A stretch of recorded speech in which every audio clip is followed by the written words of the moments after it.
Little Hans Big Attitude, Book 1, Chapter 4, The First Night.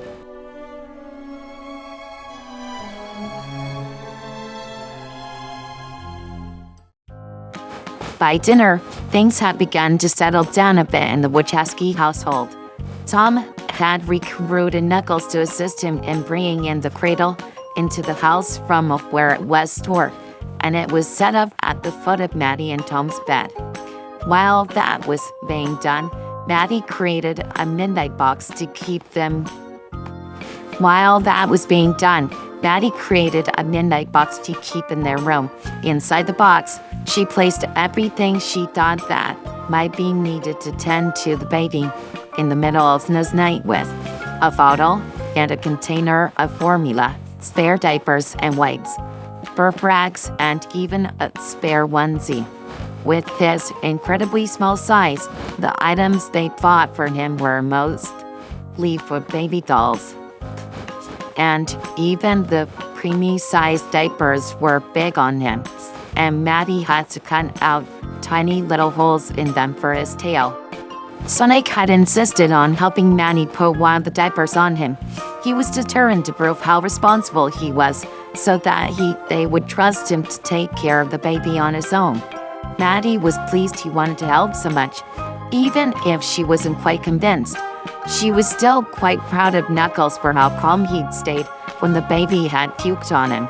Not many new siblings were so desensitized to such things.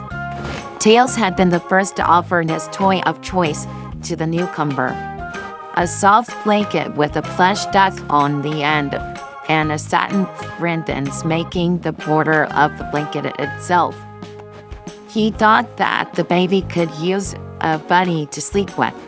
Tails needed that sometimes when he had a nightmare, and Sonic was always willing to scoot over in the bed and provide that comfort.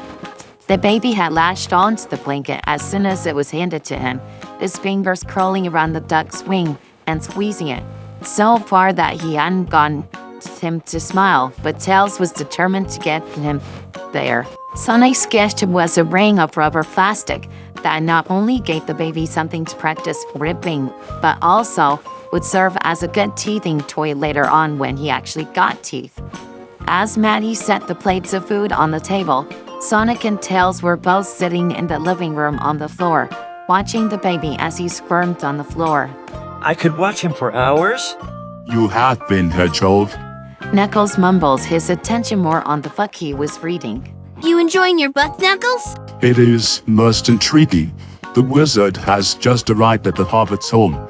He does not seem pleased to have all the dwarves invading his home, though. Gee, I know how that feels. He lives a perfectly normal life until they showed up. Are you implying that you didn't enjoy me showing up in your garage, Dad? My life would be far less interesting if you hadn't. Dad, see, you need me more than you think. Alright, dinner time. Come and eat while it's crisp. Yes, taco salad. Come, Hedgehog. David will not go anywhere while we eat.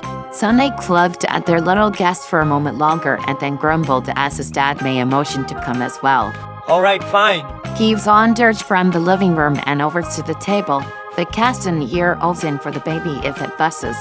You need more than just one leaf of lettuce on your plate, Sonic. It's good for you. The meat's good for me too? Look at the food tapestry. The block of plants is clearly larger than the fish and other meats. Which makes it more annoying. I heard that, mister. Besides, Tails isn't complaining. Tails likes the green stuff. I am still uncertain about the block, as he put it. In my time alone, it became quite clear that if you encounter a pile of lumpy green substance, you do not even touch it, much less consume it. That's a fair assessment for most things, yes. Honey clutched back towards the living room, but the baby hadn't made a sound. He started to move back towards the door, so Maddie caught him. But Mom? Sonic, if the baby needs something, he'll let us know. Just leave him be. Fine. Finally, some time to myself to thoughtfully think. The man, Sonic, and the fox all returned shortly after my encounter with the feast. The many bags they brought in, suggesting they'd gone to the market. Sonic was back on me almost immediately. and I was finding the constant cooing as having his window on my nose to be quite irritating at this point. Why did he feel so insistent on being around me all the time? At least the others had gotten the message that I needed space. The humans focused on getting things ready for me to stay that night, I guess.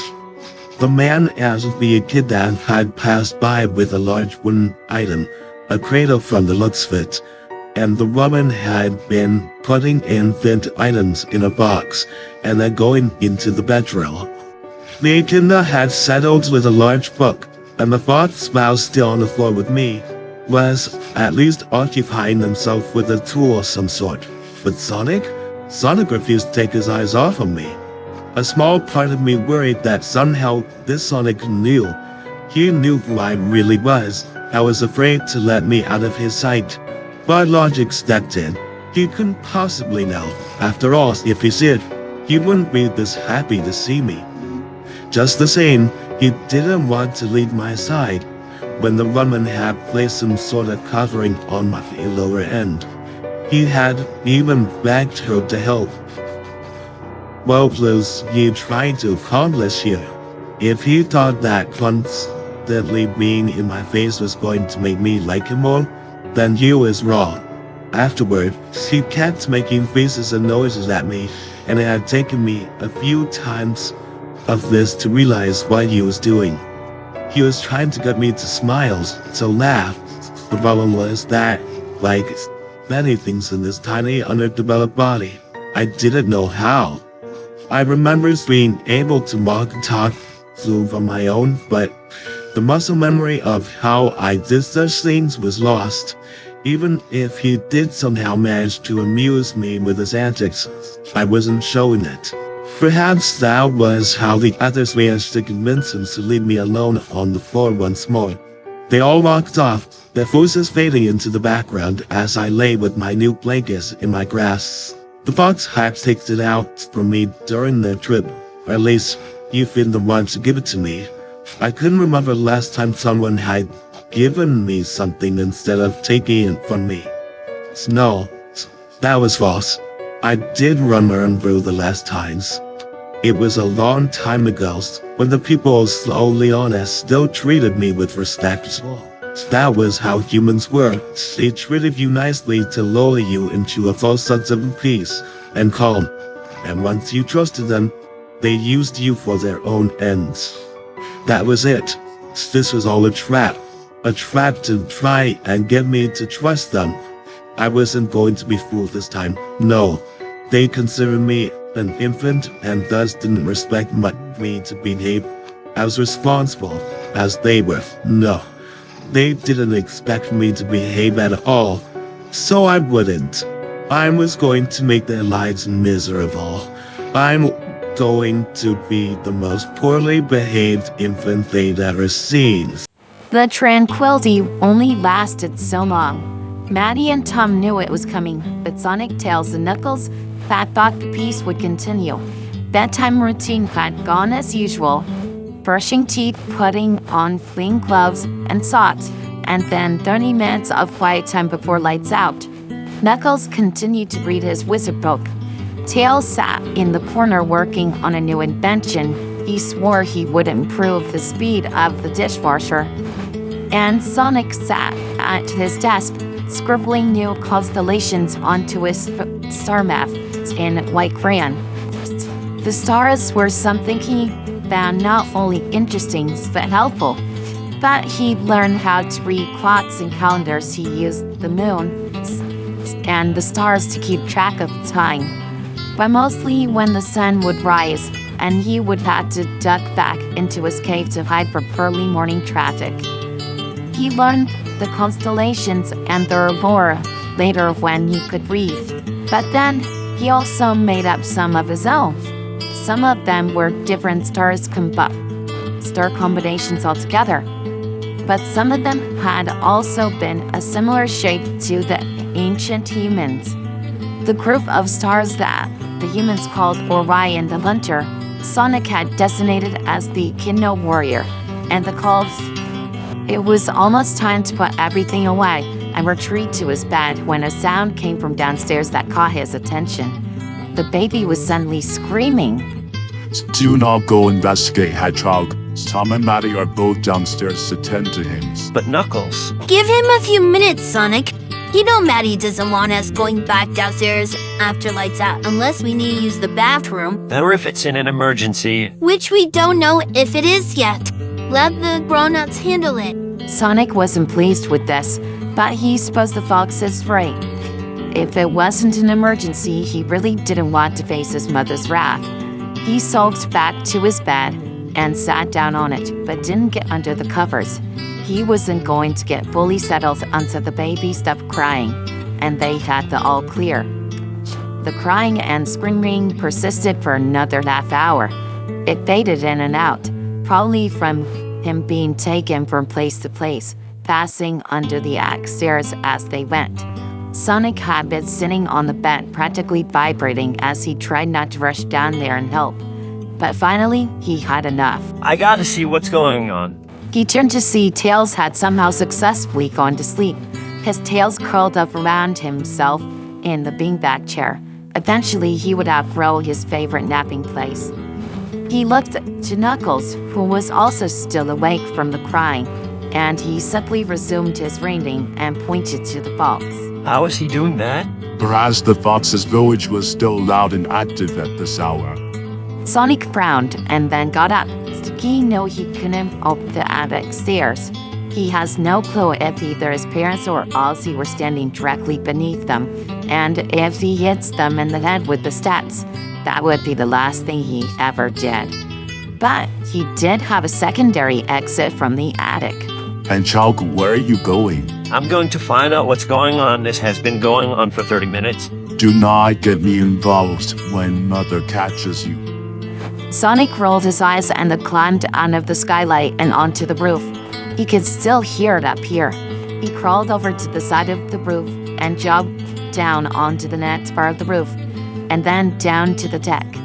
The back door was usually unlocked, if anything, so Sonic didn't need that half of a second to get it unlocked before running out if he was attacked again.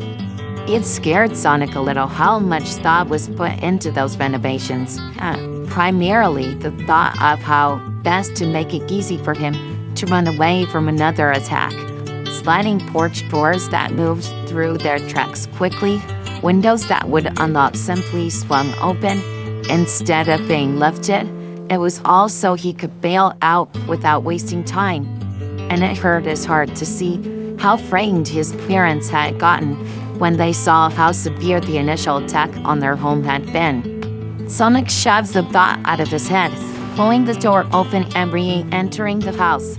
The wailing continued, and he followed the sound to the kitchen. Mom? His mom was standing by the pantry, bouncing back and forth with the baby in her arms as he screamed bloody murder. He has realized just how loud he was being until he was in the room. How was she not deaf already? Nanny looked at him and gave a sigh. I should have known it was only a matter of time before you came down. You started up about as soon as we put him in the cradle. Why? Who knows? Sometimes baby just cry and you don't know why. He's got dry diaper. He didn't want the bottle. I think he's just tired and cranky after everything today. Sonic wished there was something he could do. What was something Lava didn't help him sleep when he was little? It seemed so long ago. It was hard to remember. But he did remember one thing. She'd do him to at least calm him down when he was upset. Mom, can I try something? Maddie shrugged and then followed Sonic as he went to the couch and sat down. She carefully handed the baby off to him, and Sonic moved the baby to where his head was resting on Sonic's arm, leaving his other arm free. He then took 2 fingers and pressed them between the baby's back quills, about where his shoulder blades were. He then gently moved the fingers in a circular motion, massaging the infant's back. The baby continued to scream, but only for a minute or so. Little by little, the screams were broken up by soft whimpers and whines. Longer and longer as time went on. Maddie had told him he probably had been screaming for so long it was hard to stop. Sonic knew what that was like. He hadn't ever told anyone about it, But the first few nights had been on Earth, he'd gone to a place in the woods where no one can hear and had screamed and sobbed to the sky until his throat hurt, and he lost his voice for most of the next day. He would try, but the sorrow in his heart, the pain in his chest, was too great. He couldn't take the pain, not for a while. Some nights that ache would come back, and he would muffle his cries into his pillows. He thought about this baby, lost even younger than he'd been. How had he wound up all alone in that barn? Where were his mom? What happened to her? After several minutes, the baby was quiet, his breathing slow. He had fallen asleep, limp in Sonic's arms, with his head resting on Sonic's shoulder. In those long nights, Sonic wished he had someone to snuggle with. Natty had sat and watched his efforts, and she was smiling as she looked back at him. Look at you. Hedgehog intuition? Sonic smiled back, looking down at the baby. Big brother intuition.